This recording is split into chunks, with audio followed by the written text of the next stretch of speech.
যাইয়া দেখে রে কবর খুলে দেখে রমেশ নাই, একটা গোলাপ ফুল ফেরা রয়েছে। আল্লাহু আকবার। আরে রমেশ পরে গোপনে সে কোথায় আমার ভান্ডারি জানে গো, ভান্ডারি জানে। আরে কবর খুলে দেখে গোলাপ, কবরেতে রমেশ নাই। কবর খুলে দেখে গোলাপ, কবরেতে রমেশ নাই। তোমরাই আমায় কি পড়াইবা, পহিরাই আমি আগে চাই। যেই পড়েছে মৌলার প্রেমে, যেই পড়েছে নবীর প্রেমে, যেই পড়েছে মুর্শিদ প্রেমে, তারে পড়ার সাধ্য নাই। তোমরাই আমায় কি পড়াইবা, পহিরাই আমি আগে চাই। সুবহানাল্লাহ কইতেন না? এটা গাইছি বুঝিনি। রমেশ্বরে গোপনে সে কথা আমার মুর্শিদ জানে। মুর্শিদে ভক্তের খবর জানে কি জানে না? না জানলেনি হযরত কেবলা বদনাম আলাম আছে, কথা কয় না কা জোরে কা জানে। যদি আপনার ঈমান ঠিক থাকে, ইন্নামাল আমালু বিন্নিয়াত, সব নিয়তের উপর নির্ভরশীল। আপনি নিয়ত ঠিক, সব ঠিক। আর নিয়ত ব্যাঠিক, সব ব্যাঠিক হয়ে যাবে। কথা কয় না? জোরে কার কথা ঠিক কি না?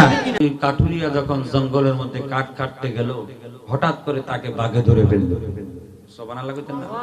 আরো জোরে কর। বাঘে ধরানোর পর এই মধ্যে হযরত কেবলা আহমদুল্লাহ ভান্ডারী আসরের নামাজ পড়ব, ওযু করতেছে বদনাটা লইয়া। মারাবা কইতেন না? আচ্ছা, আমরা যারা মাইজ ভান্ডারী নামাজ চাই কি চাই? হাত তুলে দেখেন চাই কি চাই? নারে তাকবীর, নারে রিসালাত, নারে গাউসিয়া, গাউসুল আজম মাইজ ভান্ডারী। সকলে বলুন মারহাবা। হযরত কেবলা কি নামাজ পড়বে? কথা বলেন নাকি কি নামাজ? আর আমরা মাইজ ভান্ডারী মুড়ি আইয়া কই নামাজ লাগতো না, নামাজ নাই, রোজা নাই, মহিলা দিয়ে হার রাত গান গাওয়ায়। ঠিক মাইজ ভান্ডারী না, এগুলো ভন্ডামি। কথা ঠিক কি না? জোরে ঠিক কি না? এদের সাথে আমাদের কোনো সম্পর্ক থাকতে পারে? পরিষ্কার কথা। আমাদের মুর্শিদ মুজিব বাবার পাক জবানের কথা। উনি কোরআন সুন্নাহ ভিত্তিক জীবন গঠন করার বারবার বলি, শরীয়তের বিধানের বাইরে এক কলম তিনি কাটতেন না। তিনি হচ্ছেন আমাদের প্রাণের মুর্শিদ মুজিব বাবা মাইজ ভান্ডারী। সকলে বলুন মারহাবা। আপনি সরজমিনে যাই দেখেন, যদি সুজানগর খানকা শরীফে আসে, আপনারা জান না?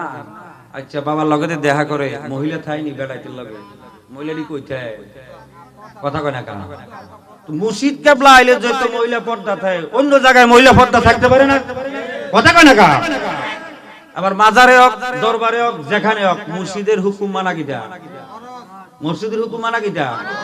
আমরা মুর্শিদ ধরে